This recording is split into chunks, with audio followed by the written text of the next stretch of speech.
স্বজন হারান আপনার কারণ আপনার ভিতরে আছে। আমি একমাত্র সাক্ষী মাননীয় প্রধানমন্ত্রী, যখন আপনার সাথে মহাপরিচালক কথা বলে হাইকোর্ট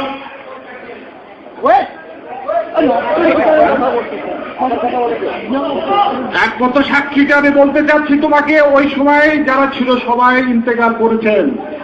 মাননীয় প্রধানমন্ত্রী আপনার সাথে যখন কথা হচ্ছিল মহাপরিচালকের, তখন উনি আপনাকে বলেছিল ম্যাডাম সম্ভবত 44 রাইফেল ব্যাটালিয়নে একদল বিদ্রোহ করেছে রিবেল গ্রুপ, সম্ভবত আপনার সরকারকে ইমেজ নষ্ট করার জন্য এই ধরনের কাজ করেছে।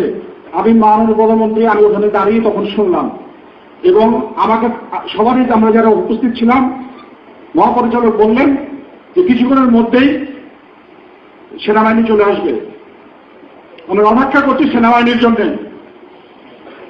তার আগে আমাদের মাননীয় সেনাপ্রধানের সাথে আমার মহাপরিচালক কথা বললেন, তখনও শুনলাম সেনাবাহিনী আসবে।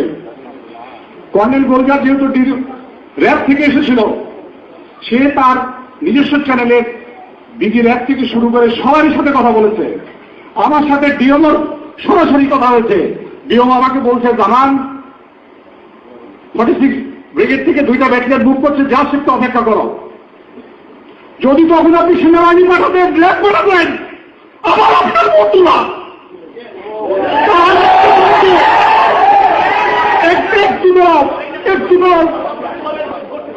তারা দরবারভাবে ঢুকেছে আধা ঘন্টা পরে, এবং তারা কিলিং শুরু করেছে 11:30 থেকে 11টার পরে। তারা কি কাউকে মানে নাই, কিন্তু যদি র্যাব সেনাবাহিনী এই এখান থেকে এইটুকু যদি 1 ঘন্টার মধ্যে ঢুকতে না পারে, সেই সেনাবাহিনী আমাদের দরকার নাই, দরকার নেই আমাদের।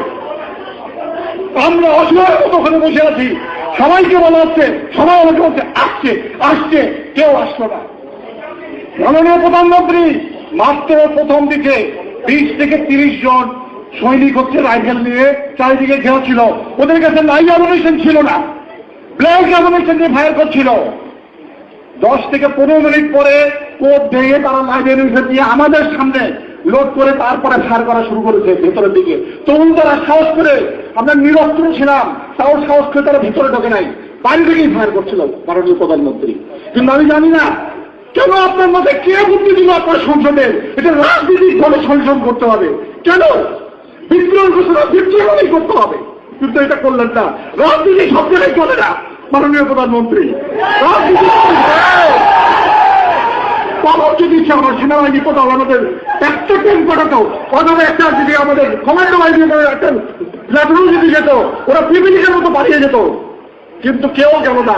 অসহায়ের মতো আমার অফিসার গুলো সব মেরে ফেললো, সব মেরে ফেললো। আপনি আরো কিছু করতে পারলেন না, কিছু করতে পারলেন না। মাননীয় প্রধানমন্ত্রী আপনি যদি সর্বোচ্চ আসনে থেকে কাউকে যদি সাহায্য না করতে পারেন, তাহলে আমাদের ইংলিশ সিস্টেমের দরকার কেন? যে যান অন্য দেশকে লিগ না করতে পারে। মাননীয় প্রধানমন্ত্রী আপনি যদি আমাদের ইউনিফর্ম দিয়েছেন, শপথ দিয়েছি আমরা, জলের চলে আকাশে যখনই আদেশ করা হয়েছে গেছি, আমরা ইচ্ছা করে বিডিআরে যাই নাই, আমাদের ডেপুটেশনে পাঠানো হয়েছে প্রশাসনের নির্দেশে আমরা গিয়েছি। তাদের একটি আক্রোশ ছিল সেনাবাহিনী, তোরা সেনাবাহিনী অফিসার তোদেরকে সবাইকে মারবো। এই সেনাবাহিনী অফিসারের বিজনেস কারা ঢুকেছে আপনার রাজনীতিবিদরা। তারা সংসদে বলে আইএমএফ কে দেখে কি হচ্ছে, আইএমএফ ইয়াজউদ্দিন মঈনুদ্দিন ফখরুদ্দিন, তাহলে ওই সময় 3 জন যদি না থাকতো তাহলে এই দেশের কি হতো? আপনার সংসদের সংসদ সদস্যরা এই কথা সংসদে বলে। যদি ওই সময় আমার সেনাবাহিনীরা বিডিআররা যদি সহযোগিতা না করতো, মাননীয় প্রধানমন্ত্রী আপনি বলেন কি হতো? অনেক লেভেলের পরে কি হতো? আপনি মাননীয় প্রধানমন্ত্রী, আপনার সংসদ সদস্যরা, আপনার সংসদ সদস্যরা আমরা টিভিতে দেখছি যত বিদ্বেষ সেনাবাহিনীর অফিসারের উপরে। আমরা কি দোষ করেছি? আপনি কি সুযোগ সুবিধা দিয়েছেন আমাদের সেনাবাহিনীকে? একটা একটা করে বলেন আমাদের সঙ্গে যে আমরা তোমাদেরকে এই দিয়েছি, তোমাদের সুযোগ সুবিধা। মাননীয় প্রধানমন্ত্রী আমাদের একটা উত্তর দেন আপনি। কি এমন আমাদের সুযোগ সুবিধা দিচ্ছেন যাতে করে আপনাদের সংসদ সদস্যদের এত অন্তর্জালা সেনাবাহিনীর উপরে? বোঝানো বলেন মাননীয় প্রধানমন্ত্রী, কেন সংসদে শুনতে হবে? আমরা কি পরদেশ থেকে এসেছি মাননীয় প্রধানমন্ত্রী? আপনাকে ভাই তোমরা একটু চুপ করো, একটু চুপ করো।